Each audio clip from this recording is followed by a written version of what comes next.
Morning, good afternoon, good evening. My name is Toyin Umesiri. If this is your first time ever of joining my live series, you're welcome. If you're joining live, do drop a comment. Let me know where you're joining from. And if you're team replay, yeah, please do drop a comment as well. I usually come back. I try to come back and respond as much as possible. So thank you for being here in my space. Today, I have a lot to share. Okay. I'm going to be talking about knowledge, mindsets, skill sets, and imposter syndrome. Okay. So let's go. I'm going to get right to it. So I see people joining on Instagram. Thank you for joining. LinkedIn, Twitter, Facebook, YouTube. Thank you for being here. Usually there's always a replay on all of those platforms as well. So again, my name is Toyin Umesiri. You can call me Coach Toyin. And today I'm going to dive deep into really knowledge, things we all need to talk about and think through that would also set us up for more success in life. So this is part of the game plan series, right? 12 strategies for winning. This weekend on Saturday, I'm hosting actually a session, a 3-hour masterclass. So you can learn more about that to sign up at toyinumesiri.com/the game plan. So let's get right to it. Knowledge. Here's the deal. If you followed me before, if you've heard me say this, I'll keep saying this. I'll never stop saying this. More knowledge, more power. More knowledge, more power. Knowledge is your power. The people who rule the world, they rule because of certain knowledge. Now, all knowledge is not equal. Okay? You may know certain things, I may know certain things. The value of what you know versus the value of what I know may be different. The value of what a doctor knows about the human anatomy versus the value of what an accountant knows, or the perceived value in the market. We're talking about the marketplace, right? When it comes to the human value, the reality is nobody can pay you your value. I'm saying the value of your knowledge, right? What people may not realize, and I see entrepreneurs struggle with this when they're trying to price their products or their services. They're always going, oh, I want to command my value, right? You have to make a distinction between you as a human being. Your value, nobody can pay your value. So that's not what we're talking about. But your knowledge, what you know and what you can do and how you can serve people, and the perception of whatever that value is what you get to command in the marketplace. Okay? So that's what this is about. Again, I see new entrepreneurs struggle big time. Even professionals in the workplace, they struggle. Oh, I'm doing I'm doing this, I'm doing that. Excuse me. See, I have so much to talk about. Okay. So, what I'm talking about again, knowledge. Okay, knowledge. I'm starting with knowledge first. And thank you for those joining. Right? Knowledge is power. The more knowledge you have, the more power. And not all knowledge is not equal. All knowledge is not valued equally here in the marketplace. And I'm giving example to say what a medical doctor knows or a surgeon knows, the knowledge that they embody carries a certain level of respect and valuation. The knowledge they have, the knowledge a pilot has about flying a plane carries a certain type of recognition and value in the marketplace. The knowledge of an accountant, lawyer, if you've heard me say this before, the education system is designed around the enterprise. So you go into the traditional Western education system to embody a certain knowledge that the enterprise needs you to perform. The enterprise needs accountants, lawyers, engineers. So you go to school, spend those years, embody the knowledge, acquire the skills, and bring it to the enterprise. Here's where that struggle is. When you want to build your own enterprise, that narrow mindset or that narrow knowledge will no longer help you, right? You have to broaden your scope of knowledge and understanding, human psychology, all of those things, right? The higher you want to go, the next level, everybody's talking about next level. The next level requires you to know more, and not all knowledge is equal. Let's move to the next one, mindset. Here's the important thing about mindset, okay? The important thing about mindset is that two people may sit in the same class and be taught the same knowledge and read the same book and how they process that knowledge or what they do with that knowledge is influenced by mindset. And mindset is shaped by programming. In my personal, when I coach executive one-on-one, I talk about nature, nurture, culture. Wrestle with those things. Your nature, your tendencies. We all talk a certain way. We all show up a certain way. Own it. Own your stuff. Own your stuff before you expect other people to own it. Right? Be intimately aware about your own tendencies. All those things, your spouse, your kids, everybody has been giving you feedback. Your mom, they've been giving you feedback on all your life and you've refused to change. Don't bring that thing to the marketplace. Well, you can, it will cost you. Nature, nurture. We've all been programmed. Culture. Okay, come to my class and you learn more. Anyway, so what I found, because like last year, I spent significant time when it comes to technical competency and skills and business skills and teaching people entrepreneurship. And I started realizing that wait. You know what's going on here? No matter what skill sets I give or I pass on, it's landing, right, at the level of their personal development or leadership competency, mindset, and the level of their mindset. You can give a 10-year-old a BMW, they will wreck it. That's what I mean. Is that you can have knowledge, which is your power. You give power and you don't tackle mindsets, what you believe about yourself, what you believe about the world, what you believe about other people. Let me give another example. You and I could have a knowledge that there's COVID-19 out there. Okay? You and I can read the same headline news, but your programming and your positioning and your mindset will influence what you do or how you think. Oh, conspiracy theory. You see what I'm trying to paint this picture to say knowledge, the same knowledge could be handed to two different people, and the mindset those two people have will go a long way to determine what they do with that knowledge. And even if that knowledge will be converted to any value for them. That's what I found. And that's why I launched this month a different program. Because it's like, okay, let's tackle these things head on. Let's confront all of these soft skills that people don't value. Those are the most important thing, is that you can have the best knowledge in the world. I engage with more people every day than an average person does. Right. So all of what I'm sharing is out of experience of engagement. I see NATO. Thank you. Thank you for being here. Let me know where you're joining from. Thank you again for those joining on Instagram as well. So if you see my head turn, it's because you have Instagram here, and then I have the remaining stream right in front of me. So we've talked about knowledge. You always hear me say knowledge is your power. More knowledge, more power. Pursue knowledge. Pursue knowledge. When I tell you classes, master classes, program, I'm imparting knowledge in those programs, right? Pursue it. Read books.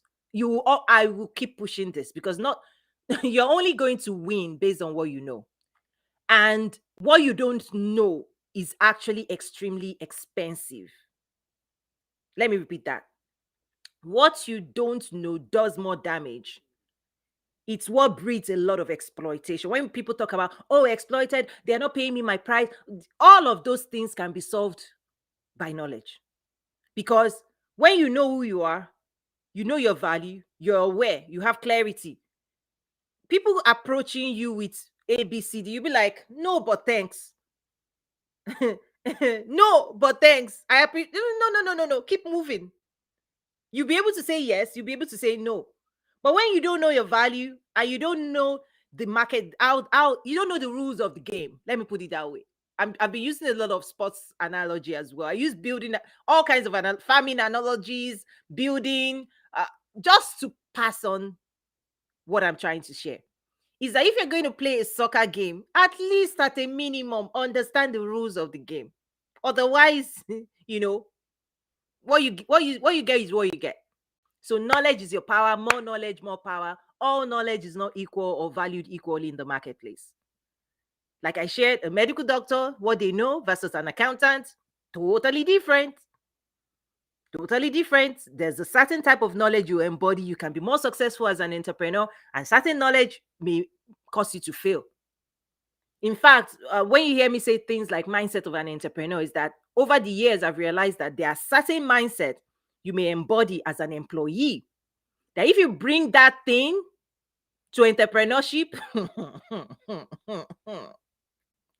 you have to wrestle it out.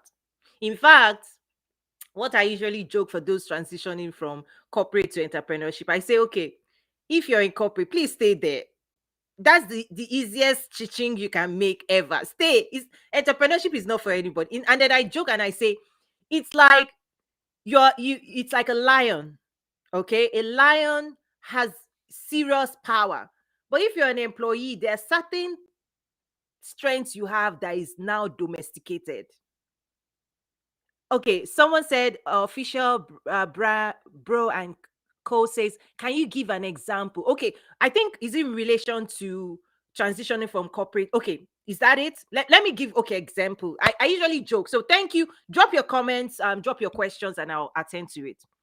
So he said, give an example. So let me you finish that analogy. It's like you're a lion, okay?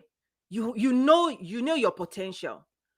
But there are certain skills and certain sides of you that being a corporate employee doesn't allow you to stretch or to practice, right? Because somebody else, the enterprise, does that thing for you. And there's a lot of division of labor, meaning you have a marketing team.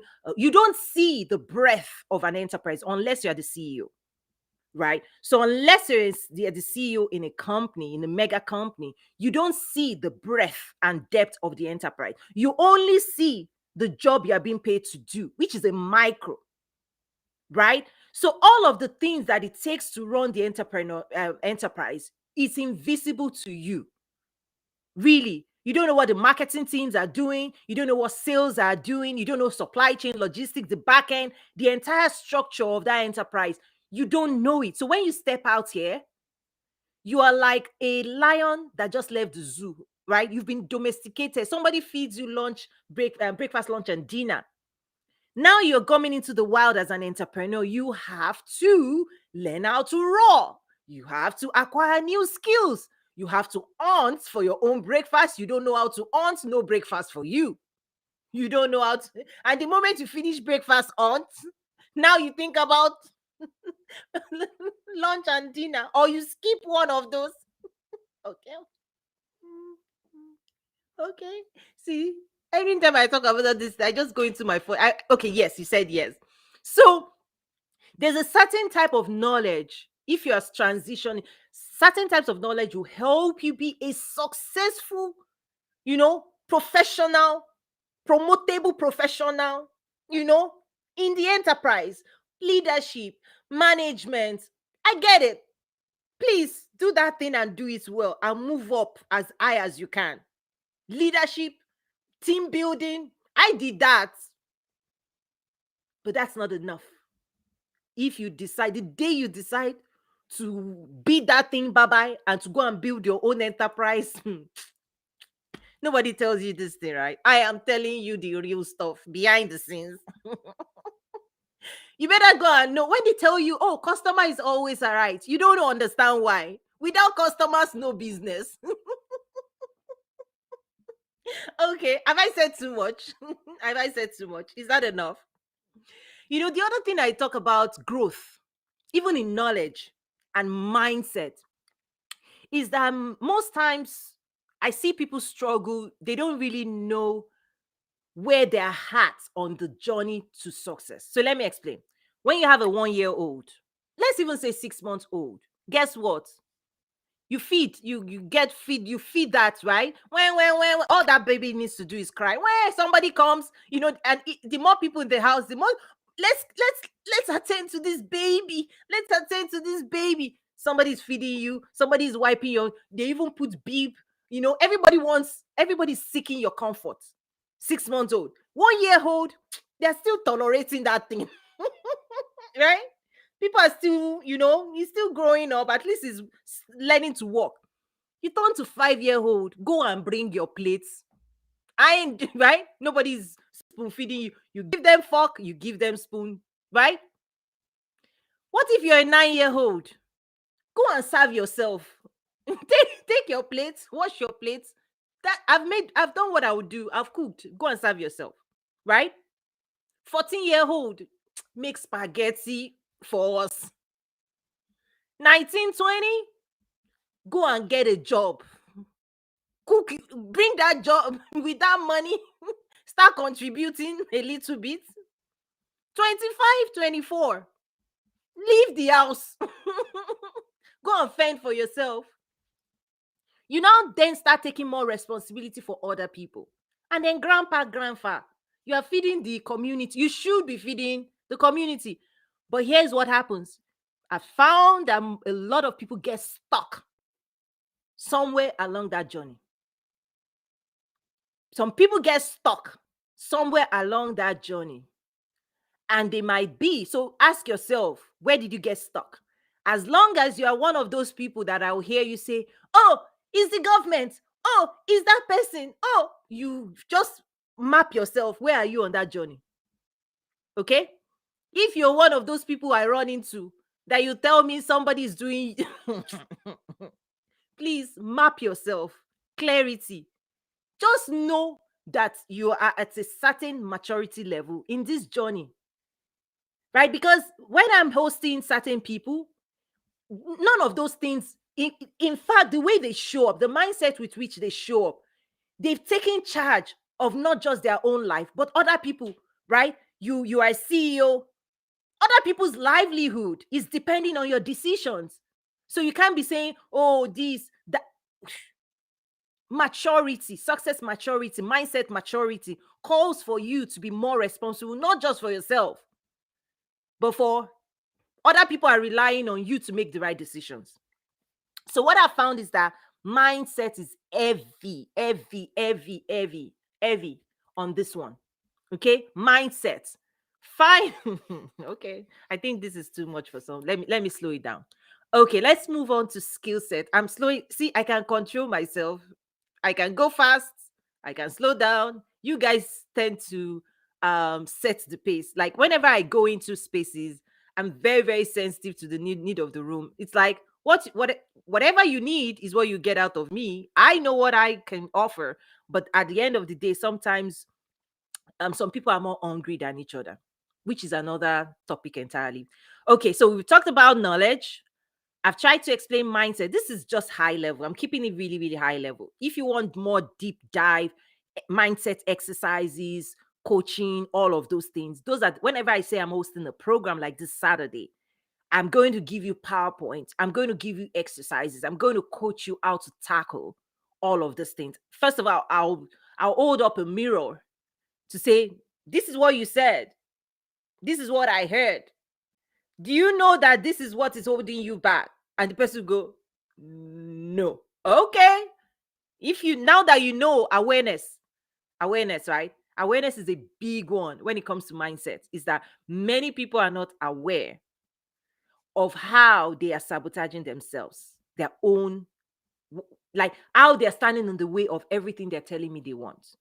Like it's like, I want to go to the moon, but you've tied yourself to your village.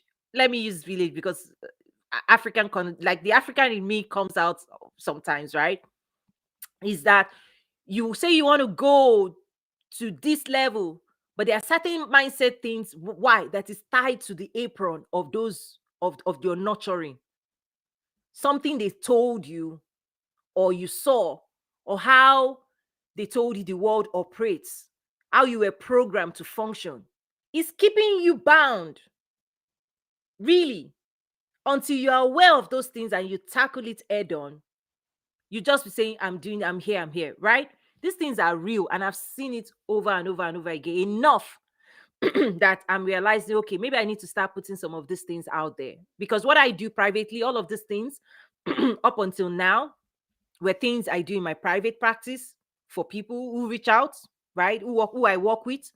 Up until now, I've kept it really private because at the end of the day, I'm also private, right? I keep my private. But what I'm realizing is that we could be serving more people because people don't even know. Like what I thought people knew, but I'm realizing that many people don't know how they are themselves. They're actually the ones in the way, right? Like the world is not doing nothing, right? It's usually us. right? It's usually us. And that's why for me, wow, I'm that's why I said own your stuff. When I started this today's session, I said, please own yourself. Let's take responsibility, right? It's part of maturity is that when you make a mess, the kids make a mess, clean it up. I'm not cleaning that stuff for you, right?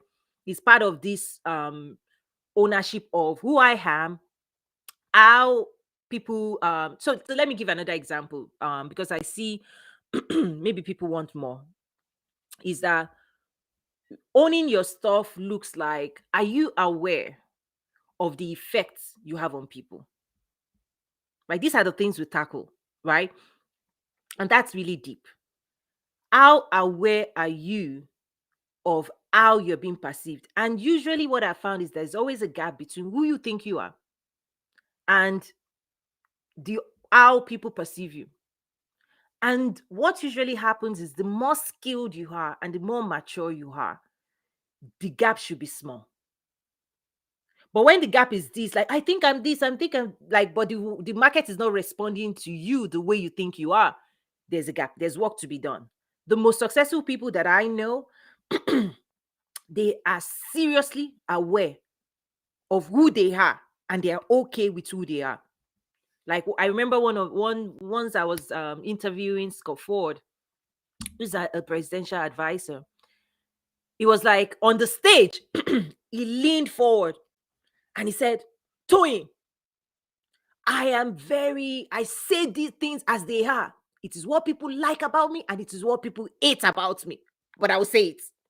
I was like, that's a man who knows his value. And he's not trying to cower or bend to anybody. He's at a success stage where he's performing and is leading with his strength. He knows, he's aware that his words can be perceived. It's cutting. You either love him or you don't, and he's okay with that. That's what I mean by awareness. The mistake many people make is you want people to love you. So you manipulate what you're putting out there. Okay, let me repeat it. Because you seek certain outcomes, you think if you present yourself this way or that way, that will increase the chances of you getting what you want. It is people see through me. People like me, you can't fake that thing. People like me were trained to read your mind. I can read your mind. I can read your energy. I can read what you're because I host spaces, right? I host platforms, I host spaces, and so many different people come into my space, right? Ego, power play, power tussle, all these human dynamics. I'll just sit down and I'll be like, oh, I see, I see you, I know, I can read the room. Not just read the room, I own the room. You see what I'm saying? I own many rooms, I own many platforms. And because of that, and I'm intimately it's a part of me that I've sharpened over the years, is that when people come into my space, I have this she's this Superman. I can see, my goal is to see through. You know why this is so important? Is because people don't always say what they mean. People don't always say what they mean. And that's why I tell you, authenticity is mean what you say and say what you mean. Because at a certain high level, people are so skilled with human intuition. They're so in tune with themselves. Like the moment you just open your mouth and you say ABC, they will just say you're a liar. In their mind, they will not tell you, but we just say you're a liar because you're not being honest. And honesty is not just what you're saying, is that congruent between what you're messaging with your body, with your energy versus what's coming out of your mouth. That's another exercise we're going to do. Like I'm taking people through in my program, is an exercise of alignment where there are three things you need to watch out for. Let me just put it out there in case you're not attending my class, but you want more, sign up for my program. What you want inside your heart, align it. Your filter, sometimes based on culture, nurture, culture, and nature, you filter your own needs. You suit yourself in certain ways. You filter it. Oh, I want to be promoted. Then you filter it with, well, they're not going to promote me because of. You did that to yourself. Nobody did that to you. You did that. Right? So you may have certain desires, but there's a way you numb it you filter it, you do all kinds of things. That what it then does is, what actually then you communicate out maybe 5 or 10% of the 100% of dreams that you have. Let me repeat that, because I think that's so important. Again, I usually have PowerPoints in my classes and my sessions, right? Is that let me give example. Your desires, you have desires. Many people, they kill, like, before the desire they even speak it out, they've they've murdered that thing. They've they've told themselves certain things of why that desire can never come through. I'm telling you, these things happen. That's why when people do my session one-on-one, I tell them, go back all the dreams you had 5, 10 years ago, bring it, resurface, dig those things back up, because this could be the year where you now have the skills and the mindset to bring it to life. The dream is for an appointed time. Don't keep, like, if there are aspirations that you've nurtured 20 years, I want to be, I could be, I some people have buried it, long forgotten, back under the pillow somewhere. You have to bring that thing to life. Like, when that, because a lot of the skills that I give people is how to birth their own dreams, how to birth their own ideas, how to pursue what they want in life. Because you keep saying next level, next level. The reality is you have to work for that next level. It doesn't just, you don't just sleep and wake up, right? And one of my saying is, when opportunity comes, it's too late to prepare. And many times you keep hearing me saying the same thing. I keep showing up. I keep showing up. Why? I'm raising. You're never going to say you didn't hear this, right? So if you're listening to me now, you lose all excuses. You no longer have any excuse. You no longer have any excuse, right? Because someone like me is saying you need knowledge, you need a certain type of mindset. Skill set is really your range of skills. What can you do, right? And also, part of mindset is also valuing the skills of other people, right? A lot of times people don't even know what their own natural skill sets are. I usually talk about, be the David in the Goliath story, right? Is that there are certain skill sets. It could be the stone, right, that you've perfected, God has graced you with over the years, that you're very good at. It could be something very, very, something you don't even value anymore. That, right? So let me give example again, because sometimes I think maybe examples will be good. Let me give an example for myself. I'll use my own story, right? Is that long time ago, long time ago, right? I used to write a lot. In fact, in my undergrad, okay, so I have a master's degree as well, but in my undergrad, I used to be what you call PRO, public relations officer. I used to manage the bulletin board. You remember, like, the bulletin board where you hold, if you went to a Nigerian university, you know what I'm saying. There's always this padlock. You open it up, you put the news of the week and the articles of the week, and then you lock it up, you keep the key, or you drop it in the department, right? I used to be that. In high school, I was the head girl. If you went to British school, you know that. So lots of responsibility, writing, speaking, all of those things. I get it. But then life happened, right? Life happened. The immigrant story. You forget, you just put that thing holds in your mind, or at least in my mind. You don't even think about those skills. You don't see it as skills. Why? You enter the academic, you remember what I said about the Western academic system is designed around the enterprise, and you go in there to acquire skills. So I also pursue the same thing: technology skills, first degree mathematics, masters in information systems, SAP certification. I got all these technical business skills. Fantastic. And it got me a fantastic job. And I moved up, and I moved up, and I moved up. And guess what? My speaking and writing skills didn't even it the enterprise didn't ask me for it. So I just packed. It just became, I mean, like, it wasn't even something I was conscious anymore about. That I didn't even, there wasn't any need, there wasn't any demand for those skill sets. Remember what I said. If you're in corporate, you are a domesticated lion. There are certain things you can do that you are born with, that the enterprise is not, you're not, they don't need you for that. You weren't hired for that skill set. So it lies dormant. That's my point. So my writing and speaking skills, even though it was something natural, it was a gift. I call it my gift from God, right? It was just dormant there, like lying fallow, right? But I mean, it will definitely show up maybe when I'm emailing or when I'm giving a presentation in the department. I used to do those things like, hey, this. I get it. It was showing up in small ways, but it wasn't something I leaned on. And then several years ago, my dad passed. That was, if you've heard that story, right? I lost my dad, made that emergency trip, and that really changed a lot of things for me. I've told the story before. But anyway, one of the exercises I had to do was write a mini biography for my dad. Are you hearing me? When we were doing the program, the rights and all of those things, I took on the responsibility, or maybe it fell on me, or I don't know. I don't know if I volunteered. I don't know how that happened. But as the family was trying to put together a programming, right? The programming, it fell on me to write my dad's story.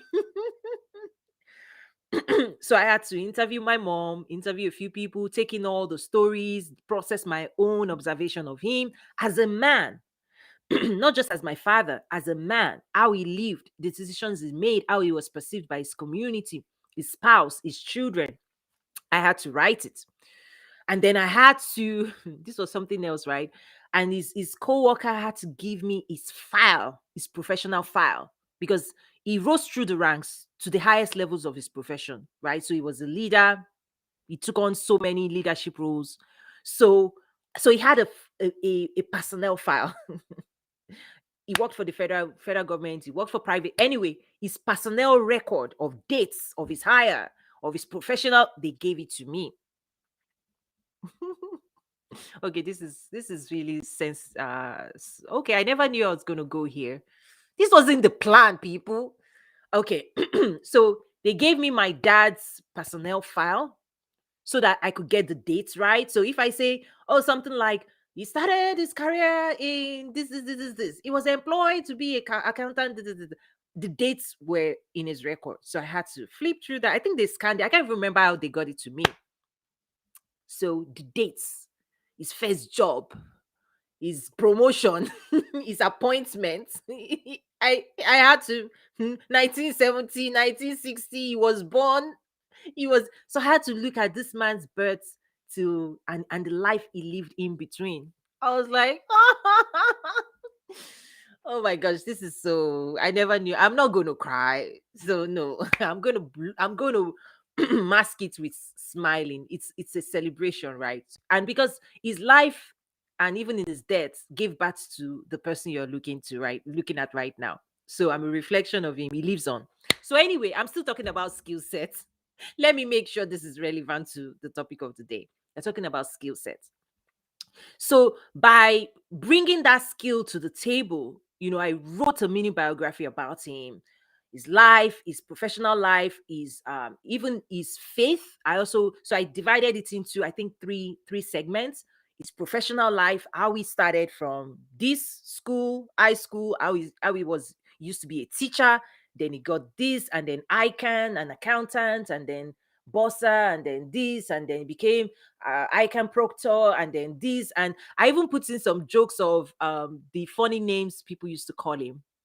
um Mr. There's no money. He was in charge of federal funds, and everybody wants to spend federal funds. So one thing they used to say is he's always saying there's no money, this money has allocation. So everybody started calling. In fact, they used to call me the daughter of Mr. There's no money, there's no money, there's never money, there's never money. So I put it in there. I'm sure people laughed. You own your stuff, own your stuff.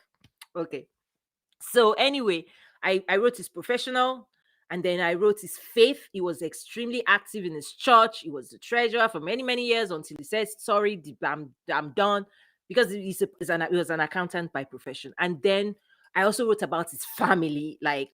So Through that entire process of using my writing skills, I was like, whoa, whoa, whoa, wait a minute, right? My walking away from that process and coming back to the US really just it shifted something in me. I was like, this is a skill, right? It's so natural to me that I don't even think about it. So I made a commitment to myself to start using it more. So I started volunteering a lot. Like, when leaders would want to write their bio, I'll say, I'll write it for you. Or I remember there was an event, a major event, women's event we hosted at Walmart at that time, where we needed to write a news. It was like a news report of what happened, right? So I volunteered. I was like, I'll write this as a journalist. Like, I'll totally spend time listening to everything and summarizing it. I think I still have a copy of that thing somewhere, where it was, I think, International Women's Day or something. We usually do all these big global engagements. So in order to report on it as a third party, right, I had to listen and say, oh, this person said this, and this VP said that, and then this said this, and then these people said that, right, like a journalistic report. So anyway, that became a skill set that I committed to resurface. Now, my day job didn't require me to use it, but I made a commitment to myself to fine tune it. So I started volunteering. I would write people's bio. I would write articles. I also started writing articles on LinkedIn, even when I was in corporate, because this was a life transforming thing that happened to me. And I was like, no, this is a skill set that I didn't even go to school for. Maybe I should have been like a whatever. So anyway, that's what I mean by skill set, is that you may have certain skill set that you were trained, you went to school for. There may be other skill set that you it's natural to you, right? Like me speaking, writing, I will speak. I will speak you a firestorm. I will speak. You can't compete with me with words. I would. I have a strong control of my words written everywhere. Like I keep improving that thing. Like in the last 1 year, if you're subscribed to my newsletter, I've published more than maybe even 200 articles, plus or minus. I'm working on some books now, right? So, but I didn't go to school for that thing, so I can't even say this. But so there are certain skills you go to school for, like as a technologist. I have that skills. I used to be a programmer. It's a skill, right? But I'm also calling out that you may have certain skills and tendencies that you need to go back. That thing may be your stone, David, the fine, smooth stone. You need to refine it, right? That might be what would set you apart. Anyway, okay, skill set. Let me finish up with imposter syndrome. So today we are talking about knowledge, mindset, skill set, and imposter syndrome, right? Any questions so far? Drop your questions or even comments. Imposter syndrome is your friend. What? It's part of being human, right? Imposter syndrome is your friend because when you see what people are saying out there, oh, fake it till you make it, this, I'll give you how you can manage imposter syndrome. I'll tell you why it's good for you, and I'll give you skills of how you can manage it. You do this, you're set for life. Because usually imposter syndrome pops up when you're in a new position, you've taken on a new responsibility, you're just doing something you've never done before. And the reason it's your friend is that it's like you're a tourist in a new city. It's telling you we don't have a map for the location you've just arrived at. You need to build alliances. You need to ask questions of those you met there. You need to humble yourself. That's really what imposter is saying. Wow, it's giving you red flag. Wow, wow, wow. I cannot guarantee anything right now because we don't have a map. If you're driving in a city that you've lived in forever, you drive confidently, right? Like I own this space. You're moving. There's no imposter syndrome. But guess what? If you just arrived in a new city, you better press your brake light. You better watch all the signs around you. Be aware. That's what imposter syndrome is telling you. Be aware. Be more alert. We don't want you to step on somebody's toes because they don't know you yet. You don't know them. Because if you're already in a community where they know you and you know them, then you can be free, you can enjoy each other, you can say certain things and know they will not perceive it wrong, right? But if you enter a boardroom and you are the newbie on that floor, you just got promoted to a floor, you've never been there, slow it down. That's what imposter syndrome is telling you to do. Unfortunately, most people fight it. They're like, but I'm qualified. I'm qualified, so I shouldn't feel imposter syndrome. You are qualified. Great. But let's say you're a doctor, you just graduated, and now, or you're a surgeon. Now they're giving you a body to to operate on. You've never done this before. You can't do it with one eye closed. You have to be 100% alert. That's all imposter syndrome is telling you. It's like you have to be alert. Like you cannot, sometimes when you're driving, there are moments when you're not even conscious you're driving. Usually it happens when it's a familiar road. Something in you kicks in. This happens to all of us. Let's own it, right?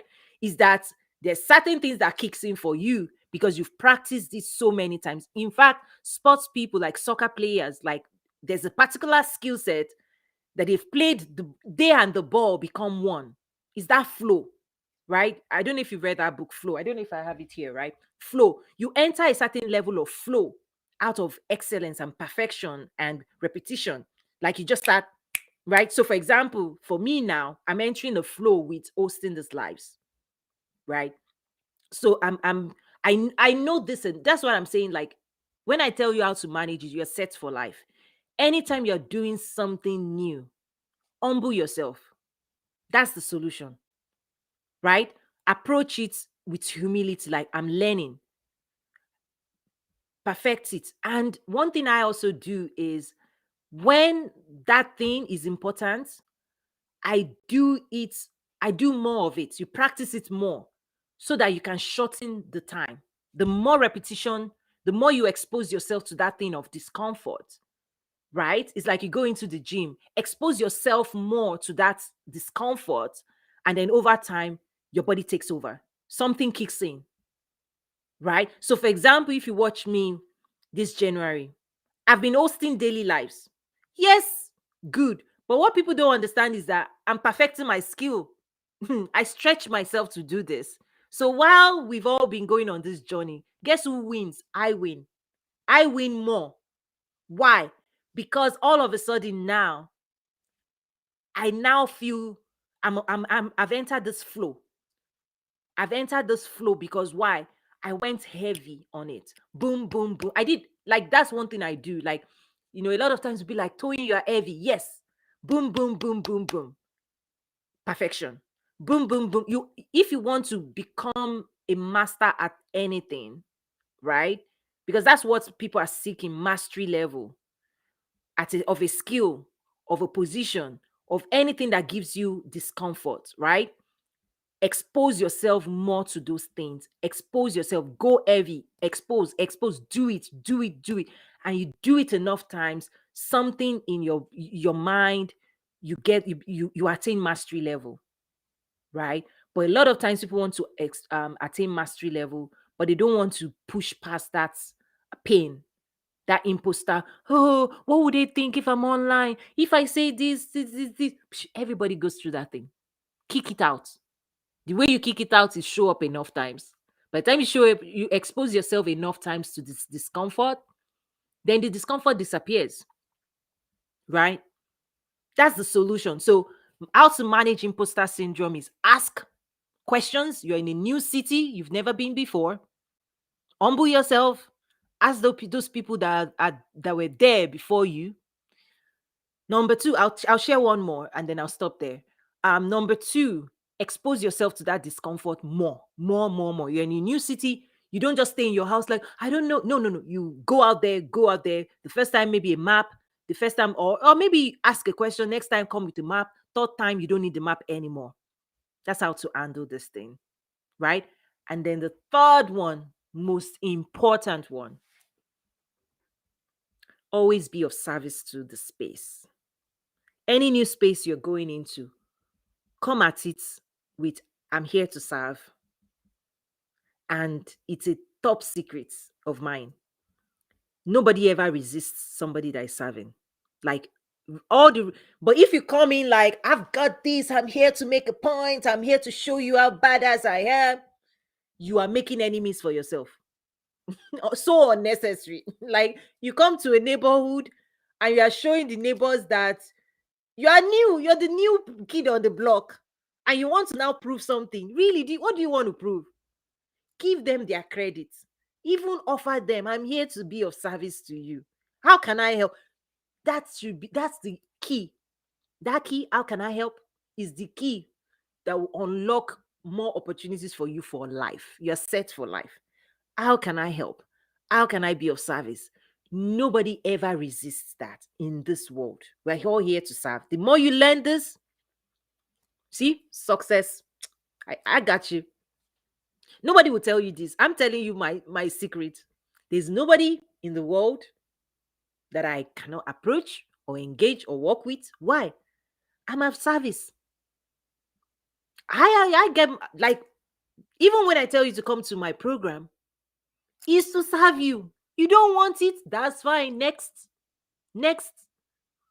Like even in my marketing, it's always you always hear me say, because that's who I am. That's my core. I'm always serving the room, whether it's ambassador, whether it's CEO of world's largest company, I'm always serving my world. I'm serving my family. I'm serving my kids. I'm serving my spouse. I'm serving myself even. I serve myself. When I'm hungry, I serve myself. So that's my own DNA. So whenever I say I'm hosting a class, it's not for me.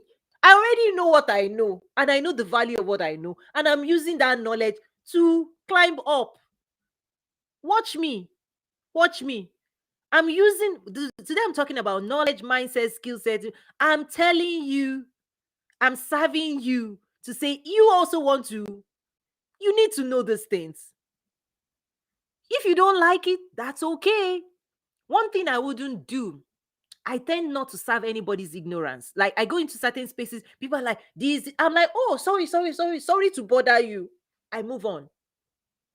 I serve people who are hungry for knowledge. I'll serve you a taste of it and I'll tell you, you want more? There's more where that came from. It will totally change your life. I know that. It has changed my life. It has changed my life. I'm not going to tell you the types of calls I pick, the types of conversations I'm pulled into. Right. I know me. And I'm out here seeing people really say, oh, I want this. I make it look easy. These things, it's not easy. But I'm giving people strategies, like the game plan 12 strategies for winning, is because I have tried and true tested strategies that allows me to move in certain spaces. Remember, I just told you one. Always be of service. People don't like this because it goes against a lot of the things people think. The, how you think the world works versus how it actually works may not be aligned. Let me give you an example.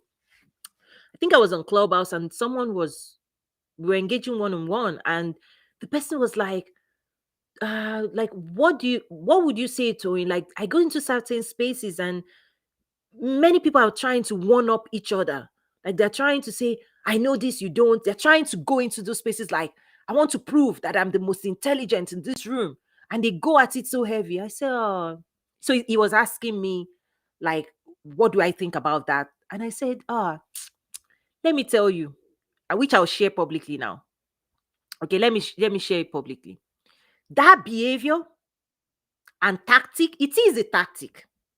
Okay, it's a tactic. It only works on people, on small minds. And I told that person, I said, when you move those same people into rooms where I sit in, when you look around you, you realize that the room is bigger than you. That thing will humble you. It's because they've never been in rooms where they are big thinkers, right? That's why that tactic That tactic only works at the ground floor. Okay, that tactic only works at the ground floor, where you think you can dominate certain people, you can say certain things, and people will believe you. You can dress a certain way, you can wear a certain car, you can do this and do this, and people will be like, yes. It's because the people that would dance to that tune, at the end of the day, in a way, I want to find the best way to say it, is that they don't know enough. That's why you can intimidate. That's why they can intimidate them with that kind of, oh, braggadocio. I don't know what to call that, right? But I said that same person hasn't entered certain rooms that humbles them. Because the day you start dealing at a certain level, you will humble your, like, humility will come upon you. Like nobody will even teach you to keep quiet. To be quiet, right? Because you look around in the room. I was on a panel once by the Egyptian government, hosted by the Egyptian government. There were 19 African presidents also on that panel, in the forum, 19 presidents. And then on my whole personal panel, I was humbled. I just had to, when you just, I'm the smallest here. I'm kidding, but honestly, you have the Deputy Director General of World Trade Organization. You have the ambassador for the continent of Africa. You had UNECA director, this, and then me on the same panel talking about. I was like, I better, Toy, you better humble yourself in this space. Oh. You be like, I look left, I look right. I say, sir. I'll be like, that's what I mean. You can't come into that space and say, I am. Ah, where are you coming from? Okay. Nobody wants to know the truth. That thing they do on club, you can't bring it in. They will even invite you. You will be like, okay. I don't know who needed to hear that. Is that some tactics only works and people leave you there? Because even in my own space, when I host events, I can't bring, no, I'll leave you there. I'll leave you where. That's why I said I don't nurse. I'm not in the business of nursing people's ignorance, particularly when they speak audaciously about what they don't know. Ah, you can't engage. I can't engage with that. So that's another thing about, when I say knowledge is your power, lack of it will cost you. Lack of it also closes opportunity to many people, because when I'm moving around, I'm also scouting. Like when I host events, I'm always scouting, right? I'm always looking around. Like I'm always picking delegates, I'm always picking speakers. So I'm somebody that actually creates opportunity for other people. That's what people don't understand. Only people who have a third eye can see through me, right? Is that I actually create opportunities for people, visibility opportunities, all kinds of things for people. The reason I started teaching and coaching and investing in people is because I realized, no, I can't even give those opportunities. You know why? They are not ready. So instead of me just walking away and saying, bye, see you later, because of my commitment to the community, I'm like, let's even invest time, spend the next 1 year sitting under my leadership. Let me coach you certain things, and then we'll see where you land. And then maybe we can start making some connections. And no, but everybody wants to say, oh, Tony, connect us. I'm like, what? What? Let's make sure we are even thinking your minds, everything, the knowledge you embody. Because the moment you go into certain space, the moment you open your mouth, boom. Like one of my members, right? She was telling me that, because I point people in directions, I coach people. She said she went to a US government agency, right? And she started using the lingo in my classes to engage with that government official. And the person said, how do you know that? This is empowerment. So she was in our one-on-one, she was giving me feedback that, after taking the classes and being exposed to the language and the lingo and the knowledge that she now embodies, when she now went to the US government agency, the things she was asking for, the language she was using showed intelligence in that space. And the person was surprised that she even knew what she was talking about. And I said, yeah, that's it. You empower people. Knowledge is your power. Knowledge will open doors. Another client or member, see, I'm putting my stuff. These are things I do privately. I never used to talk about these things, but I'm finding that people don't even understand. The world is moving. You may not be in the room. If you're not in the room, it doesn't mean nothing is happening. So I remember one of my members, right, during a one on one, he shared with me some of his struggle in corresponding with a certain company that is potentially wants to engage with, wants to buy from, he wants to like international trade, right? So when he painted that scenario, I'm like, no, you actually have upper hand, and you're not being treated like you have upper hand because you're not carrying yourself like you have upper hand. You are doing them a favor, they are not doing you a favor, but they are treating you like they are doing you a favor. And it was like, yeah, I said that's my assessment. The way you're carrying yourself in this transaction, you're going to lose. You are going to lose. You're going to leave money. They have an advantage because of mindset. So I said, you're going to email them and you're going to say A, B, C, D, E. And the person was like, no, I can't email them. I said, okay, give it to me. I will draft that email for you. These are the things, right? I don't talk about this thing, but this is what I do for my people. I said, don't worry. After this session, I'll draft that in based on what it is you're trying to do. There's a certain way you draft that email that will command respect. I was trying to coach him to do it. He didn't have the confident level. He was like, really? Can I tell them that? I'm like, yeah, when you have the upper hand and you know your value and you know your value to them, they are pushing their value to you. You are not pushing your value to them. Okay, we'll deal with this. So after the session, I drafted a nice looking email. I sent it to my member. I said, don't copy and paste. Copy this email, paste it, and send it to them, and then let me know. Today, the table has turned. Now he was telling me, oh, now they're offering him this, they're offering him that. I'm like, hey, now that's how you do international trade. If you don't know your value, people will take advantage of you. That's why I say it's the Olympics of business. You try that thing? Yeah, anyway. So here am I putting my business out in the world. But yeah, that's what I do. I'm always serving. I'm always serving my members. And I said this year, I will only invest in people who invest. I've told myself no more. I'll keep the best of me to those who decide to go on that journey. And then out here, we can have fun. I can get to know you. You can get to know me. And then, yeah, so that's it. It's a wrap, people. I hope it's helped. I did go a little bit longer than, but I think this was necessary. So just to do a quick recap, today I talked about knowledge. You always hear me say knowledge is your power. More knowledge, more power, right? Negotiating power. You know your value. Knowledge doesn't hurt you. Like knowledge for real. Keep more knowledge, more power. I'll stop there, right? I talked about mindset and sharing that even when two people, what I found is that even when two people come to my class or I give them technical skills, entrepreneurship skills, international trade skills, product, branding, marketing, all of these things that I teach in my memberships, right? I found that mindset determines what that knowledge will mean to them and how they use it and the confidence they have in pursuing those opportunities.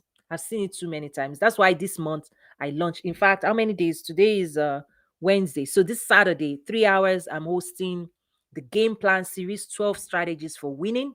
These are tried and true skills, strategies, mindset changes that I'm going to take those who sign up. You can sign up at toyinmesri.com/the game plan. If you miss the window, like I shared before, the recording is what you would access, right? But this Saturday, I'm making myself available. My members already, either members of my premium members of the International Trade Network and the Entrepreneurship and Leadership Academy, both groups will come together on Saturday and they'll be in this class. And then non-members can purchase access, individual access on Eventbrite. You can do that and sign up for just that class. It's a game changer. We're now in late registration, so you needed to have, so the price has gone up, and even the recording, I'm telling you. Anyway, I won't say much. Attend if you can. I will strongly recommend it. and it's going to be a game changer for life. This is one of those life transforming programs that I've put together, because it's like mindsets, communication, all of these things is really the game changer. So, yeah, we talked about knowledge, we talked about mindset, I talked about skill set. I gave an example of my writing skills, right? Is this idea that there are certain skill sets that comes from training. You could go to school to, you're a very good accountant, all of those things, fantastic. But there are certain skill sets that I've also seen that it's a gift. Mine is a gift, and you can improve on it by practicing, right? I also said, when it comes to imposter syndrome, I gave three things you could do to manage it. I said it's a gift. It's just a gift to for us to be cautious in spaces we are new in, right? You're engaging with new people. It happens when you've just been promoted. I've moved so many times in the last 8, 9 years, maybe 7 times. Like, so I've gone through all of these shifts, so I can speak to it really. Like, even in the last 3 years, I've moved 2 times. So I've moved so much. It's like this last one was probably the most painful, right? So I understand what it is, but again, ask questions, right? Approach the room to serve. Nobody will ever resist that. Nobody. If you approach anybody, in fact, it's a secret of life. You approach anybody in the world and say, how can I be of service? Oh, it opens the door. It unlocks so many opportunities. Unfortunately, most people will always say, I want to take. They want to take. Everybody will close. If you are coming to me and say you want to take, I'll close my door. Right? If somebody's coming to you, you see them, when you see their energy from a mile away, you close your door. Particularly when what you're holding on to is valuable. The higher the value, the more fence. Trust me. When I talk about processes, structures, right?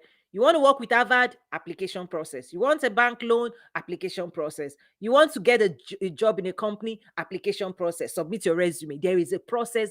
Most opportunities in life, the most premium opportunities in life are always gated. It's not thrown on the street for anybody to catch. No, neither am I going to do that thing. You want best? You want me to invest in you? Application process, membership process. That's really where the best, and unfortunately, most people are out here thinking somebody will be offering them. No, what you're gonna get out here for free is tastes and leftovers. I'm sorry, you know. At least again, I'm sharing success principles. Take it or leave it. Argue it. That's fine. Argue it. Say, oh, Toyin, I'm not. I don't argue. Honestly, I avoid that thing. I don't engage. I've like, oh, you don't agree? I'm sorry. I'm sorry to have interrupted your state of mind. I'm sorry. Please keep that old belief. Keep going. Next. Like, I don't engage. I remember I was in the okay, I won't too much story. You see, I talk, I control myself. So anyway, I'm wrapping up. Imposter syndrome is your friend. Humble yourself, approach it to serve, right? Ask tons of questions, because we need to build map. You need to build map. You need to get to know people. If you are getting a new team, take time out. How can I serve you? What questions do you have? Those are the key things that on you embody that, you are set for life. I'm telling you. I'm telling you. Always be of service. Always be of service. It's a key. Even Jesus said it. Oh, eh? If nothing else, don't even listen to me. Say, whoever wants to be great among you, what should he do? Yeah, those people, we call ourselves Christian, but we don't practice these things. What did Jesus tell you and I? Whoever wants to be the greatest among you people, even as an entrepreneur, you're serving your customers. The more you serve them, the more they will pay you. Right? And let's flip this over as I'm wrapping up for today. Let's flip this. Those who do not serve expect other people to serve them, and then they don't even know how to say thank you, and they don't even know how to pay a price. That's if I can shake that thing out of people. In fact, we have a lot of stories in the Bible that talks about things not costing you something.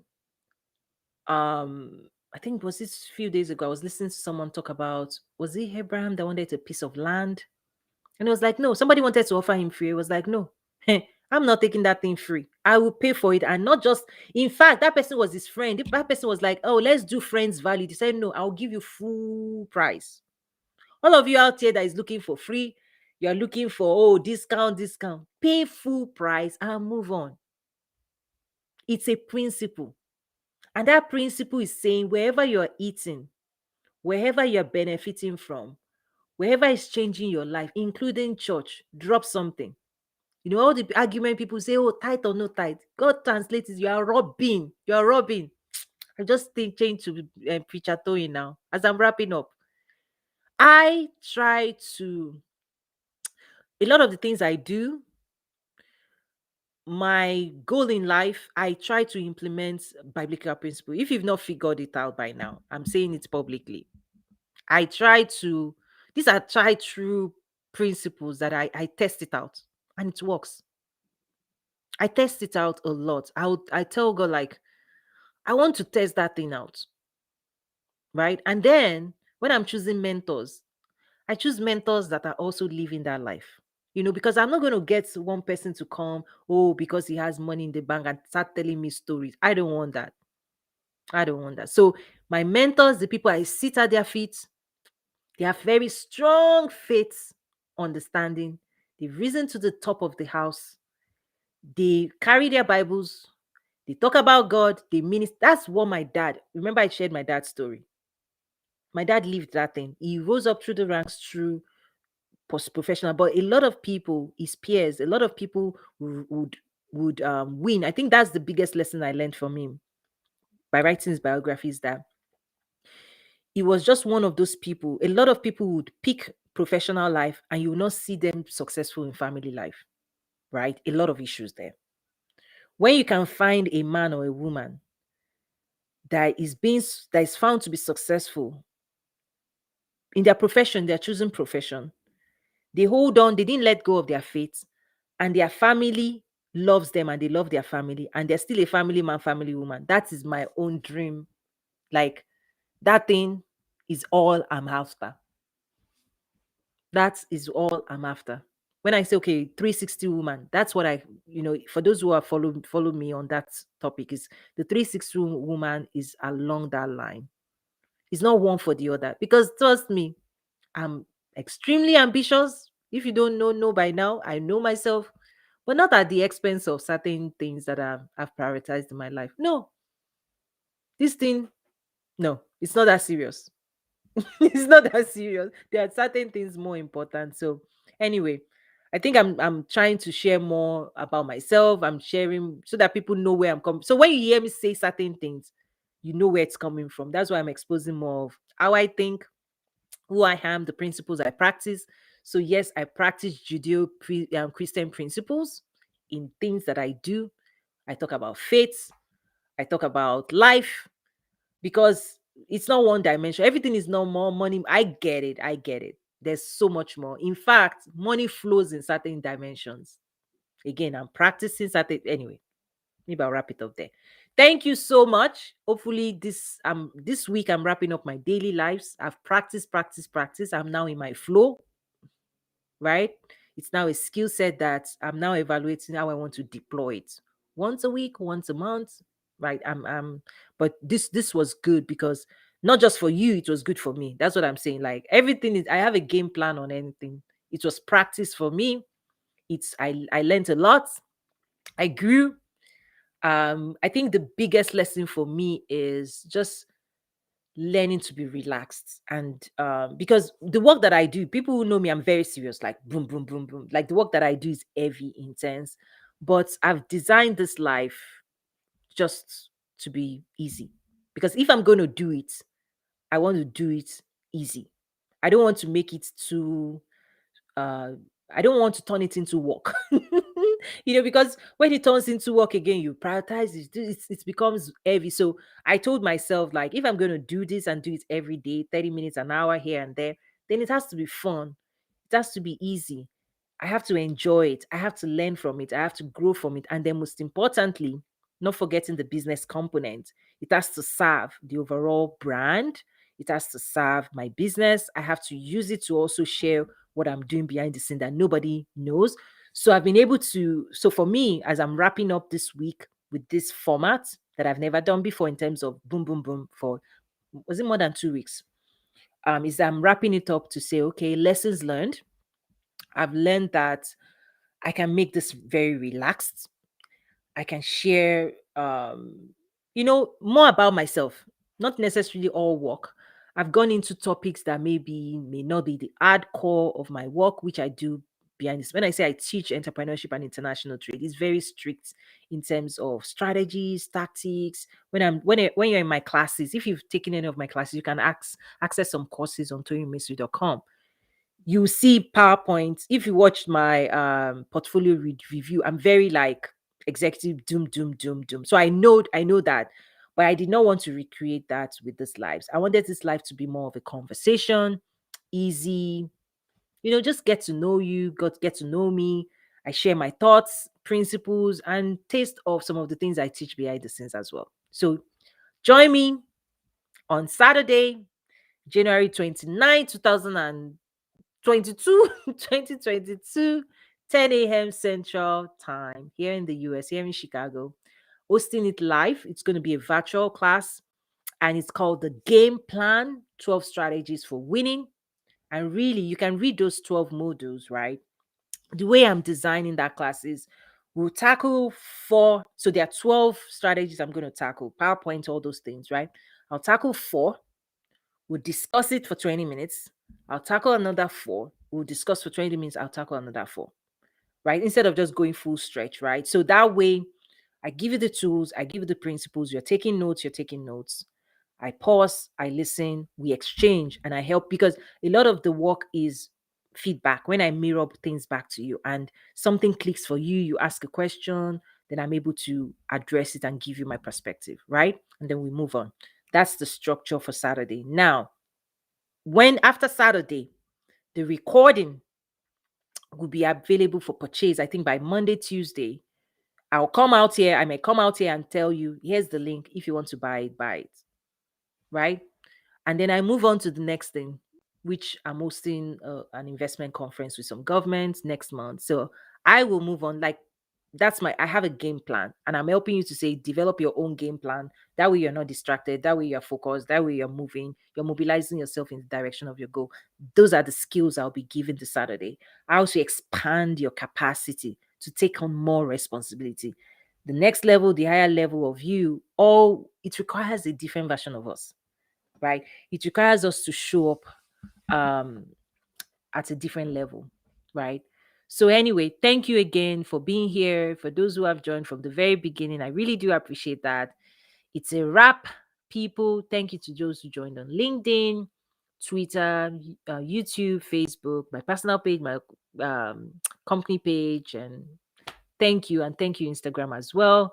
Again, this has been great for me. Like, I've grown so much by doing this consistently and showing up. I've grown and I like it. I don't think I would have been able to settle in this format if I did not expose myself, which is part of what I talked about in imposter syndrome. Like, get comfortable being uncomfortable because the growth, right? And I'll cover this on Saturday in terms of how to set stretch goals. Is that the more you stretch yourself, it's directly proportional to the potential for your growth. If you set something that you can already do now, you're not going to change. Like by December, it will still be you. But when you stretch yourself and you expose yourself to new insights, new mindsets, right, you grow. And for me, because I'm of service, that's what I try to do. I know that if you stayed for this entire hour, something inside of you, hopefully, and I want to know that. Drop a comment. I'll come back and visit it. What touched you most in everything that I said? I know I shared a lot, and each of those topics could be an hour itself. I get it, but I'm trying to stay at a very, very high level to say knowledge is power. Check your mindset, nature, nurture, culture, the effect, because the same knowledge, you could go to school, become a doctor, two people in the same medical class, totally mindset, upbringing, right, could totally influence the trajectory and where they would land. This is true. And that's why I'm prioritizing all of that with this program on Saturday. Skill set, acquire skill set. Some of it you acquire through training. Some of it are gifts from God. Bring those things out, right? And then imposter syndrome. So that's a summary. Thank you again. I really do appreciate it. Bye.